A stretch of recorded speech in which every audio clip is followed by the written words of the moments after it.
الرياضي في هذه المباراة خلق عدة محاولات. شفنا بأن فريق الرجاء الرياضي في المقابلات اللي لعبها رفقة المدرب الألماني بأنه كان يلعب كيركن ربما للدفاع وواحد التحفظ كبير. في هذه المباراة فشفنا رجاء أخرى سي حسناوي، وهذه الرجاء اللي بغينا للأمانة.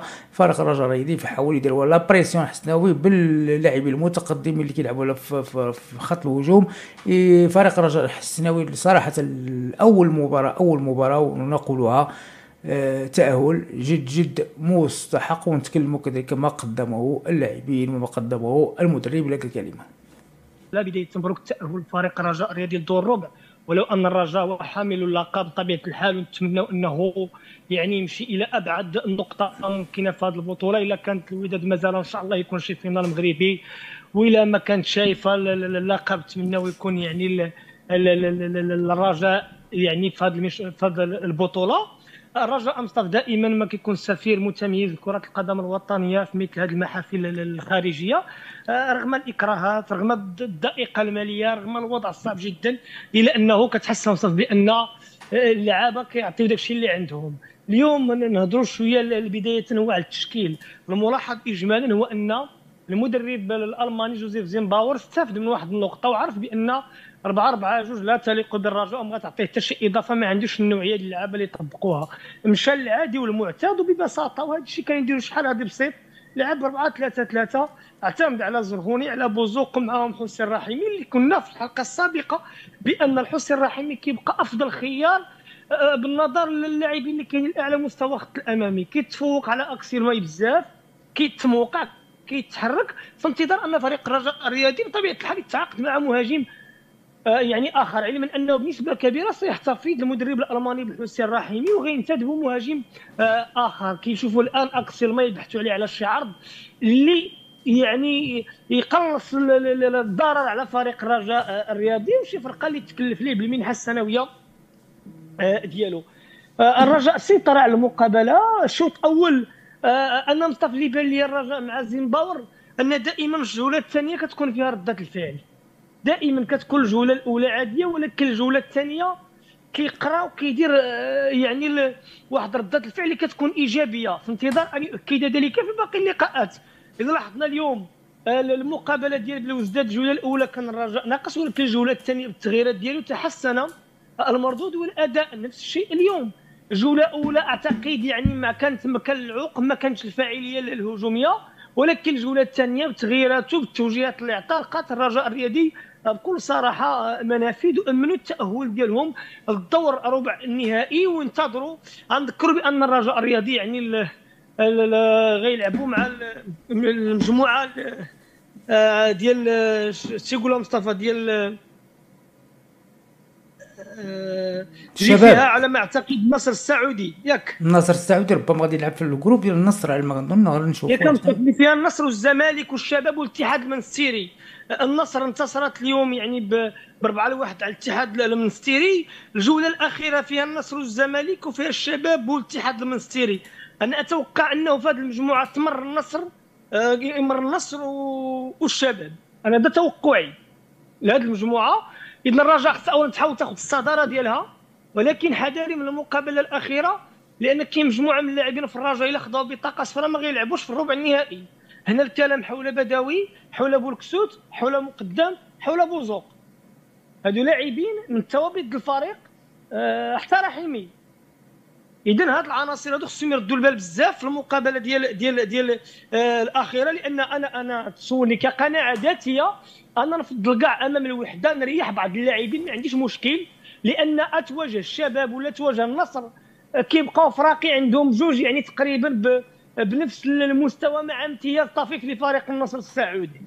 ولكن الاشكال هو انك تلعب مع اي منهم وتفتقد الخدمات ديال بوزوق مثلا في الهجوم. وانا بالضبط بوزوق كنتمنى ما يلعبش كونتر الوحده، لانه لاعب مصطفى اللي كيتقلق شي شويه، كيدير ردات فعل، يمكن يتورط في شي بطاقه صفراء مجانيه ولا تكلفوا الشيء الكثير حاسمه. يعني كذلك اللاعب مقدم ستيل عدم تاهيل بطبيعه الحال خفيفي، حتى مقدم على مستوى الدفاع كيبقى واحد القطعه اللي هي اساسيه.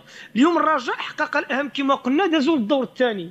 انا هذه رساله اللي مكتب موسي لفريق الرجاء الرياضي، هما كيعرفوا بان البطوله هي خيط امل كيتشبتوا به باش يخرجوا من الضائقه الماليه. مشيتي للفينال تاخذ 2 المليار، خديتي اللقب تاخذ 6 ديال المليار. اذا المكتب الان خصهم يزيدوا يضاعفوا المجهودات باش يأهلوا اللاعبين، يسويوا الملف ديال سيف الدين العالمي بيناتهم كمكتب، يتفاردوا كل واحد يعطي واحد المبلغ مالي، يمشيو يخلصوا سيف الدين العالمي، يطويوا الملف ديالو باش يأهلوا اللعابه جداد. لان في الدور الربع انت بحاجه يكون معك ادم نفاتي، بحاجه يكون معك اللاعب خفيفي، بحاجه يكون معك اللاعب بالعمري. هاد الدراري هادو راه محتاجه ليهم، لان اليوم لما كيبغي يشونجي المدرب في الجوله الثانيه على مستوى الهجوم ما كيلقاش مصطف بدائل. اذا من الافضل يكون عنده بعد ادم نفاتي لاعب اللي واجد وحاضر. نفس الشيء على مستوى الدفاع، يعني خفيفي بتجربته غادي يعاونك كذلك بزاف بالعمري اللي قدام. اذا هادو خيارات خص المكتب يعني كما قلت يضاعف المجهودات ديالو باش يسويو هذا الملف ديال النزاعات بواحد الشكل اللي هو كلي، ويستافدوا من الوافدين الجدد. شفنا قبل من ذلك فريق الوحده الاماراتي كان تغلب على شباب بلوزداد، الان جوج هادو هما الفرق اللي تاهلوا، الرجاء بالوحده الاماراتي.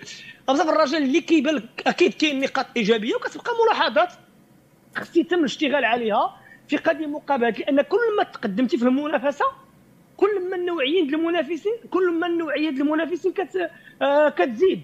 لان اكيد مشيتي للربع انت غتولي تلقى النصر، تلقى ولا الشباب، جيتي للدومي فينال انت عاوزك كتشوف شنو غتلقى، واش الاتحاد واش هذا. يعني النوعيه ديال المنافسين كتغير، وانت خص الايقاع ديالك المقابله يزيد يرتفع وتدخل في الاجواء ديال البطوله بواحد الشكل اللي هو جيد. كاين عناصر الامانه في هاد جوج ديال المقابلات اللي يعني تثبتوا الاحقيه ديالهم وتقاتلوا.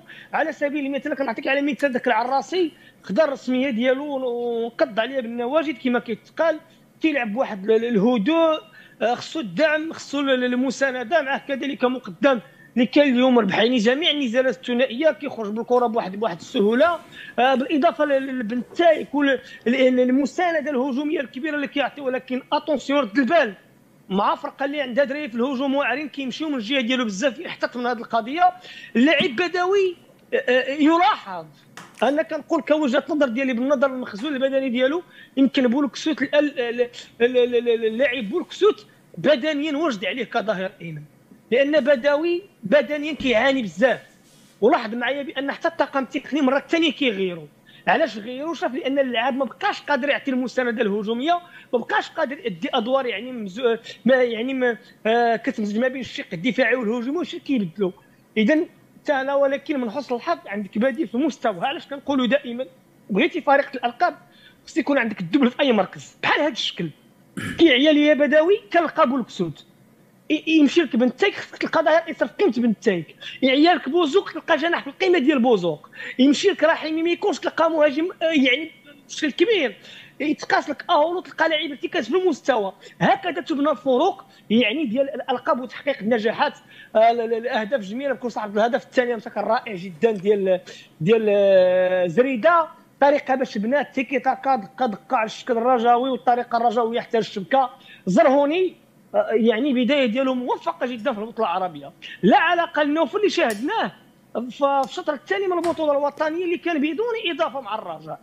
ولكن اليوم كاين بان السيد بدنيا ولا كيسترجع الايقاع ديالو، دار مقابله لا باس بها مع الكونتر بلوزداد، ولكن اليوم كان نشيط جدا. نعم. اعطى الهدف الاول، سدد من خارج مربع العمليات، اعطى الكثير من الحلول للزملاء ديالو. لا كريم وشوف السي حسناوي، انت تكلمت على الحاجه اللي هي معقوله، وخص المكتب المسير ديال فريق الرجاء الرياضي هاد الخدمه ديال المدرب، هاد المجهودات ديال اللاعبين ما تمشيش سوداء، وكما كنقولوا تمشيش هباء منثورا. نتمناو انا المدرب المسؤولين ديال فريق الرجاء الرياضي يأهلوا اللاعبين، لان راه من اهلتي اللاعبين غتولي عندك واحد القوه اخرى، غادي تولي يولي عندك نفاتي، ولا عندك خفيفي، ولا عندك لاعبين اخرين. يعني راه خفيفي تا هو كاين عنده واحد الوزن في الدفاع نفاتي كذلك بالتجربه ديالو.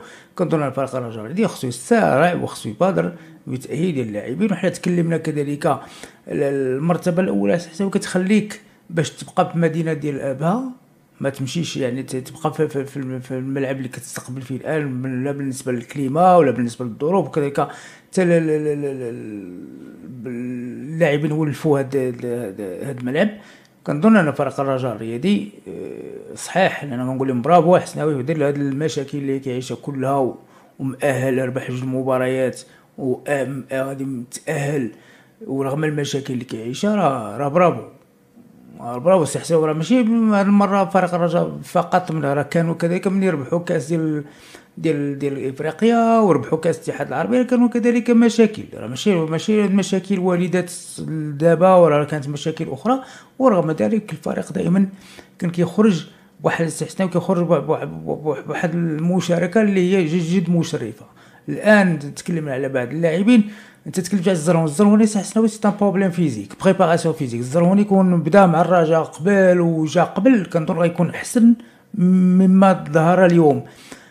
بولكسوت انا متفق معك، بولكسوت في هذيك الجهه كنظن فهو احسن من البدوي. علاش بولكسوت؟ لان لاعب اللي هو حتى كيدير واحد لو دور، البرومي رول على مستوى الدفاع ما تقدرش دوزو، وكذلك على مستوى الهجوم كيساهم، عنده واحد الديبار واحد الديماراج اللي كيديروا بالكره زوينه حسناوي، وكان حتى الكرات ديالهم فهم سيبلي حسناوي. انا كنظن ان بولكسوت لاعب اللي هو جيد. العراسي ما شاء الله حتى هو خصو غير المباريات، خصو يلعب حسناوي. هاد اللاعبين خصهم يلعبوا، كما نقدروا نتكلموا كذلك على الرحيمي خصو يلعب. هاد اللاعبين علاش حيت ما كيلعبوش حسناوي؟ قبل قبل المدربين اخرين كيدخلوا 40 مينيت 15 مينيت ما كتلعبوش في المباريات. اذا انت كيفاش انت بغيتي اللاعب يعني يكون في واحد المستوى اللي هو جيد، انت كتلعبوا 15 دقيقه هذه المباراه وكيمشي واحد 3 المباريات ومابقاش كتشوفوا. انا كنظن يجب المسانده ديال هاد اللاعبين. تكلم المقدم تو دار مقابله كبيره للصراحه. وسط الميدان لعب واحد اللقاء كبير، لا زريده لا المكعازي. شفنا وعدم وجود الوردي حسناوي خلى كذلك وسط الدفاع ديال فريق الرجاء يلعب واحد النظام، ولعب كذلك هذيك القضيه ديال 4-4-2 ما صالحاش للاسف، ما صالحاش لان حيدنا لاعب من وسط الميدان، وبان كذلك فريق الرجاء هذاك الخروج بالكره وهذيك الطريقه كذلك باش كنلعبوا هذيك لي كومبينيزون نخرجوا الكره من وسط الميدان كانت جميله جدا. انا كنتمنى ان الرجاء الرياضي راه هادشي اللي كنتكلموا عليه كله، واخا يربح المباراه الجايه واخا يربح المباراه الاخرى، فريق الرجاء الرياضي بحاجه الى راس حربه اللي هو هجومي، وبحاجه الى جناح هجومي، وبحاجه الى صانع العاب. حيت هاد ليفيكتيف حسناوي مزيان، ها هو ليفيكتيف كيلعب واحد الكره، ولكن خصك هاد ليفيكتيف تجيب ليه لاعبين اللي يعطيهم كذلك تعطيهم واحد نوتر فورس. صحيح كنتكلموا على النفاتي، كنتكلموا على بعض اللاعبين، كنتكلموا على خفيفي تو في الدفاع فهو اللاعب اللي هو جيد، ولكن كنظن هناك يجب الاشتغال على انتداب لاعبين اخرين. انا كنظن ان لا تامن التاهيل ديال اللاعبين حسناوي الباقي لفريق الرجاء الرياضي واهلناهم. كنظن بان فريق الرجاء الرياضي راه ما غادي يخاف لا من النصر ولا من شباب ولا من حتى حاجه. نتمنى ان الوقت راه مازال، الوقت الان راه مازال حسناوي لتاهيل اللاعبين. المكتب المسير ديال فريق الرجاء الرياضي خصو يدير مجهود، حيت هو حسناوي الاهتمامات ديالو والشغل الشاغل ديالو هو هاد الكاس العربيه. ما باغاش تفلت من يده، باغي لاعبين عليها، فهمتيني، لاعبين عليها بواحد الشكل اللي هو كبير. ولكن باش تلعب عليه خصك لاعبين. هاد المباراه ديال امام الكويتي ما غاديش الناس عاوتاني نبقاو نطبلوا ونوضوا نقولوا بون هذه المباراه صافي هذا هو الفريق وهذيك، لا، حيت المباراه ما كتشبه المباراه، والنصر ماشي هو الكويتي، والشباب السعودي ماشي هو الكويتي. وهذه القضيه ديال الحسناوي خصنا نخافوا من هذا ولا نلعبوا من هذا، خصنا نحيدوه من البلدان. فريق الرجاء الرياضي الحسناوي فهو كنعرفوا بان كيدافع دائما على اللقب ديالو، كنعرفوا بانه كيلعب دائما حسناوي مع المباريات كبيره مع فروق كبيره، يلعب مع النصر ولا يلعب مع الشباب خص يكون واجد لهم. غير الحاجه اللي خصها تكون اللي خصنا نامنوا بها، خص هاد اللاعبين هاد الطريقه اللي يلعب بها فريق الرجاء الرياضي. اول مره انا نقولها حسناوي، اول مره وانا كنتفرج في الرجاء الرياضي وانا مرتاح، لان ما كانش فريق الرجاء الرياضي، كان الرجاء الرياضي حسناوي كان بواحد الطريقه اللي كيلعبها بواحد الطريقه سلسه. وحتى الكرات اللي شفتيهم ملي كنديروا ديك لي باس، حتى كنوصلوا بواحد السرعه للفرق ديال الخصم، وكانت واحد الثقه كذلك عند اللاعبين. شحال هادي في المباراه السابقه اللي استحسنا ولا شتي بعض اللاعبين كان كياخذ الكره خصو يتفك منها، كان على اللاعبين الضغط. ولكن كنظن ان المدرب فهو غادي يحاول ما يمكن استحسنا ويعطي ديك الثقه كبيره للاعبين. نتمنى مره اخرى ونداء للمكتب المسير ديال فريق الرجاء الرياضي، يجب الاسراع تاهيل اللاعبين هذا من جهه، وكذلك يجب الاسراع للبحث على اللاعبين اللي هما يكونوا وازنين داخل فريق الرجاء الرياضي. راه كما قلنا ما خصناش نكذبوا ونبداو نقولوا حق العام زين، وبان هذه المباراه هي اللي فاصل وعطاتنا فريق، لان فريق الرجاء الرياضي بحاجه كما قلت اعيدها واكررها، بحاجه الى راس حربه، بحاجه الى جناح هجومي، بحاجه الى صانع العاب. وهذا الزرهوني كتكلم عليه والهنف فاتح حسناوي، هاد اللاعبين اللي اشتغلوا على المستوى الرحيمي، زيد عليهم حتى الرحيمي، هادو اللي اشتغلوا على المستوى البدني وداروا لا بريباراسيون ديالهم حسناوي كوم يلفو، كنظن من فريق الرجاء الرياضي غادي يلقى حسناوي الذات ديالو. وكنظن ان اليوم الرجاء الرياضي بكل صراحه احسن مقابله لعب هذه السنه هي ديال دابا، بغض النظر على الفريق. راه حيت بعض الناس كيخرجوا كيقول هذا الفريق ضعيف، كون تعادل معاك كتقولش هذا فريق ضعيف. هذا الكويتي راه السد القطري لقاه مع ماشي السد القطري، الوحده الاماراتي لقاه مع مشاكل تا هو ربحوا بجوج لواحد. ومباراه اللي حنا تفرجنا فيها راه كانت سيري، ماكشي ما كانش استحواذ اللي هو كبير ديال الوحده الاماراتي. انا نتمنى المباراه الثالثه، وانا معاك الحسناوي في هذه القضيه، لا يجب ادراج الاسماء اللي هي مهدده، يعني ببطائق صفراء ومهدده كذلك بالغياب على المباراه ديال دور الربع، لا داعي للمشاركه ديالها. انت سميتك الرجاء الرياضي، تكون مستعد للشباب، تكون مستعد للنصر، تكون مستعد الهلال، تكون مستعد لاي فريق، خصكم تكون حسناوي تكون قوي. وكنظن حسناوي اليوم انتصار للامانه، فالانتصار اللي هو مستحق لفريق الرجاء الرياضي، لا بالطريقه ديال اللعب ولا بالطريقه ديال الاستحواذ، وكذلك الاهداف اللي هي كلها جميله. وشكرا للاعبين وشكرا كذلك للمدرب على هذه المباراه اليوم اللي فريق الرجاء الرياضي سيطر بها بالطول والعرض. ثلاث كلمه.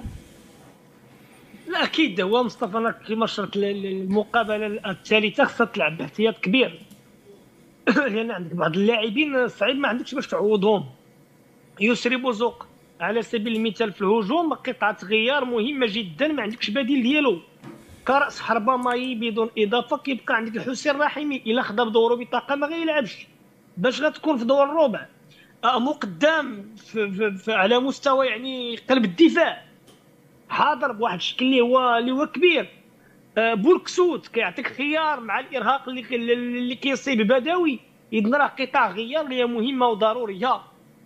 انا كنهضر كذلك على الرجاء. زريده يعني كنقول دائما، انا كنت كنقولها لسنوات وكنعاودها من 3 سنين يمكن هذه يا مصطفى، ولا 4 سنين، على زريده. هذاك جندي الخفاء، هذاك محارب، داك بكل صراحه محارب زريده. واحد المجهود كيقوم به في جميع اللقاءات الرجاء. يمكن لو كنا كنديروا نقل تلفازي بالمواصفات اللي كاينه على مستوى الدوريات الاوروبيه، وكنرصدوا الكيلومترات اللي كيجريهم كل لاعب والمسافات اللي كيقطع والتمريرات اللي كيعطيو، هذا كانت غتكون عنده ارقام كبيره بزاف. يلعبوا بسخاء بدني بكل صراحه كبير، كيقطع في الوسط، كيمشي يتموقع في الجناب، دائما كيحاول يعطي حلول. او مصطفى شوف لي الاجنحه د الرجاء شكون نقطه ايجابيه بالنسبه لبوزوق وزرهوني، هو من نوعيه اللاعبين اللي كيقصدوا المدافعين، وهنا هي الخطوره ديالو، كيقصدوا وكيعطيو الحلول. زرهوني بالضبط في هاد جوج المقابلات انا كنقول لا علاقه مع الزرهوني اللي كان مع الرجاء، يعني في الشطر الثاني من البطوله، تحسن كبير ليه. تدابع حسناوي راه مازال يتحسن، راه مازال بدنيا كون يشتغل، مازال يكون احسن من هكا. ايوا مصطفى، واحد النقطه نرجعوا ليها امام هذا الامر هذا، دائما راه الرجاء الرياضي بحاجه الى تقويه التركيبه البشريه. ما تاخذش بطوله كمعيار، ما تاخذش جوج المقابلات كمعيار تقول بانه لا. راه شوف هذه بطوله باش ما تخدعكش، انت مازال لاعب العام الجاي. يعني واحد على مساله مهمه، هو انك تضمن مشاركه افريقيه في دوري ابطال افريقيا الموسم يعني 2024 2025. خص تكون عندك تركيبه واجده وكبيره، ويكونوا الخيارات متعددين. كرة القدم فيها الاصابات، فيها الطرد، فيها كلش. خص تكون علاقة بالرجاء. وكآخر نقطة وباش عيل ذاك الملف مصطفى ديال يسري بوزو، حنا في راديو سبور مارو كان تواصل مع السي محمد بودريق رئيس النادي حول مستقبل اللاعب. قال لك اودي حنا كنكتب ما دخلنا في اي مفاوضات مع بيراميدز باش نسرحوا لهم بوزوق. هذا كلام ديال رئيس النادي واضح، واعتقد راه كنوضعوا حتى في المنشور ديالو عبر الصفحه، حيت كنقلوا لكم ما قيل لنا، كنقلوا خبر. هذا هو المهمه ديالنا كاعلام، كنمشيو كناخذوا خبر من المصدر ديالو.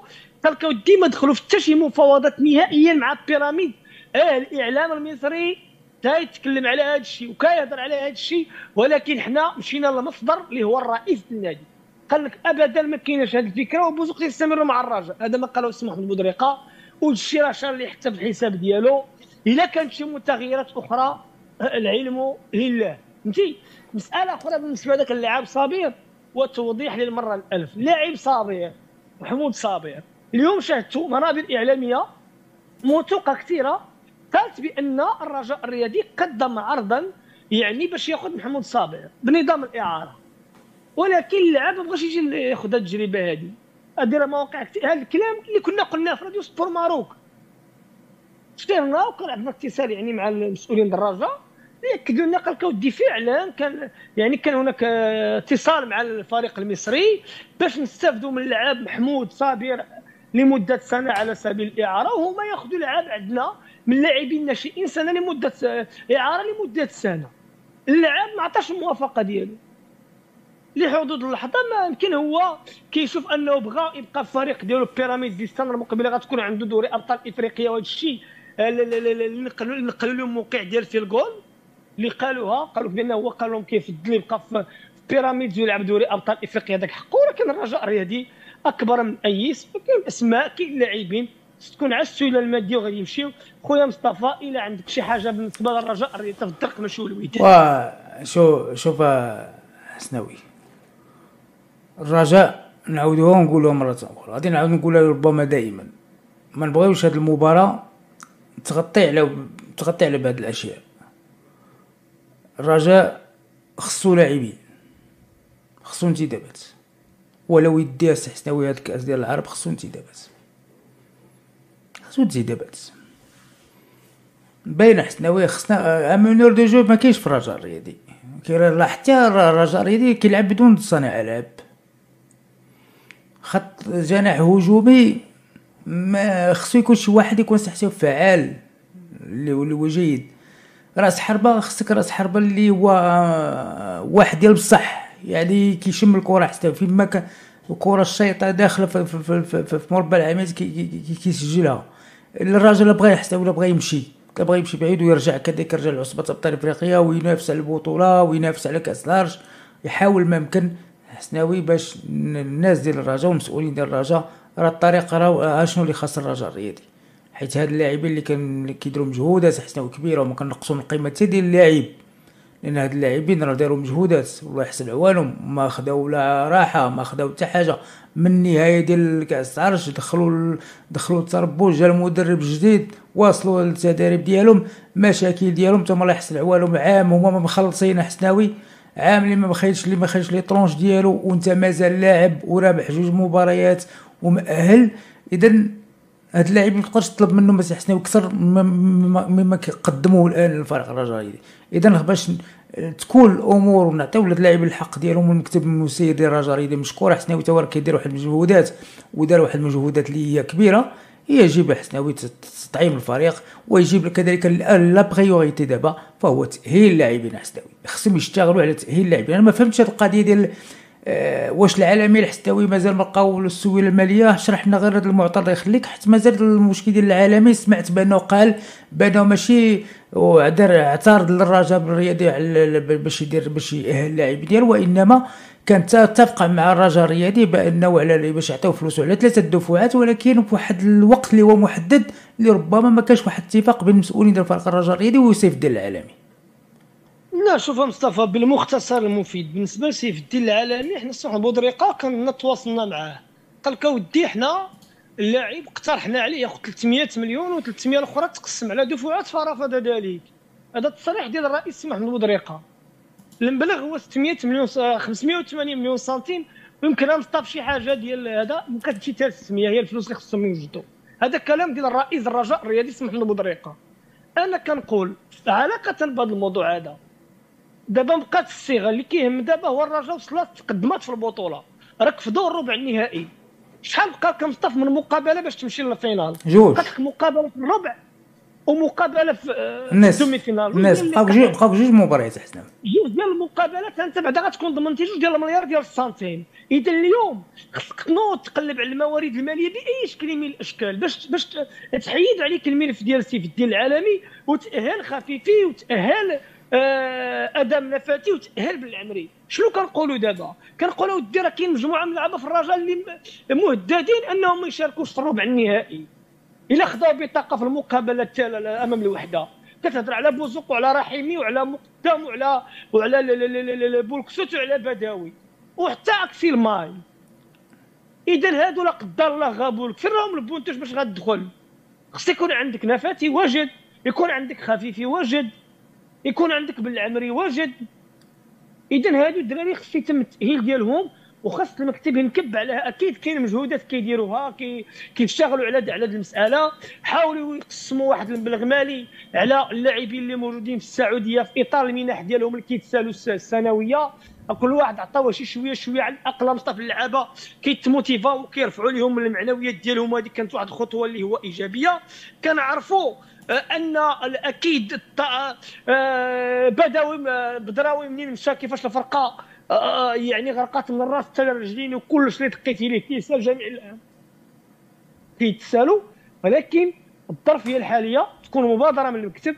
600 انا قلت 600 مليون يقسموها بيناتهم، كل واحد يعطيها مصطفى شي شويه كسلف تدخل موارد ويردوا الفلوس ديالهم حسناوي. الا مشاو هاد البطوله يردوا الفلوس ديالهم. منين يدخلوا الفلوس وتاخذ داكشي ديالك، فهمتي؟ السي حسناوي بودريقه راه هو اشار الى ذلك. هاد العمليه راه كان كيديرها بودريقه لما في احدى الخرجات ديالو الاعلاميه، راه قال هاد العمليه كان كيديرها بودريقه. قال لك ولكن لقيتها ملي بغى يرد الفلوس وباغشي قال لك ودي هو كيدي الفلوس ديال الرجاء. دابا تا بودريقه ما بقاش باغي يعني يشتغل بهاد العمليه، ولكن ربما غيكون مضطر الحسناوي. لان انت لكن الهدف ديال المكتب مسير، والهدف ديال المسؤولين ديال المكتب ديال فريق الرجاء الرياضي هو الذهاب بعيدا في البطوله. يا با سوليسيون. راه الحل هو اللي الحل اللي تكلمت عليه حسناوي هو اللي كاين. ما كاين جوج، ما كاينش ثلاث الحلول، ما كاينش شي حل اخر. لان ما يمكنلكش انت بهاد اللاعبين كلهم حسناوي غادي ترهقوا، غادي الا مشيتي تلعبهم في المباراه ديال النصف النهايه. ربما بعض اللاعبين اللي راح تحناهم في المباراه الثالثه راه مزيان، غادي يكون شيء اللي هو ايجابي. غادي ترتاح بعض اللاعبين باش يكونوا مزيان، باش يكونوا واجدين للمباراه ديال الربع. حيت انا نتمنى انا ما يدخلوش، واخا المباراه ديال الوحده يكون فيها اللي بغى يوقع فيها الحسناوي. انت غادي تشوف كاين الشباب كاين النصر بحال كاين الشباب كاين النصر. انا بالنسبه لي سيغال، انا مع العلم انا كنفضل نواجه الشباب السعودي ماشي شي، وماشي نقول شي فارغ. ولكن الرجاء حسناوي يكون النصر ولا الشباب يقدموا مباراه جيده وغادي يتقاتلوا على المباراه حسناوي ديالهم. اذا على العموم حسناوي نتمناو. احنا اللي نتمناو هو شوف اللي جميل دابا في الرجاء هو انه فيستير نقي. هذا هو اللي كيكون الدراري كيلعب بيناتهم، كاين اناس مقادري الدراري، فهمتي؟ كاين عنصر التجربه، كاين عنصر الشباب. رميتي بداك على راسي في هذه البطوله، خليوه يزيد ياخذ ديك الثقه ديالو الكافيه. حظ موفق لفريق الرجاء الرياضي.